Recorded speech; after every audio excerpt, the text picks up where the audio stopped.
Looking for a great hosting solution? Check our website for prices.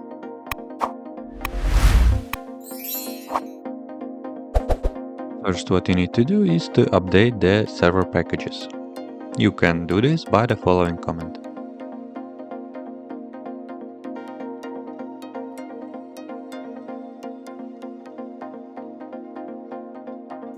The latest version of Ubuntu includes Lua in its official repository. To install it, run the following command. You can verify the installation with the next command. If you plan to compile C programs that use Lua, install the development libraries with the following command.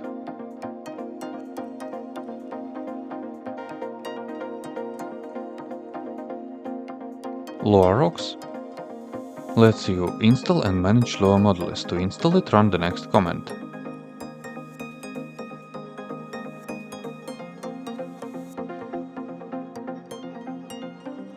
To check if it works, run the following command.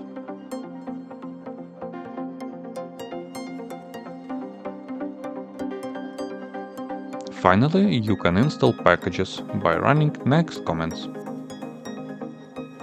That's it. If you have any question, please leave them in the comments.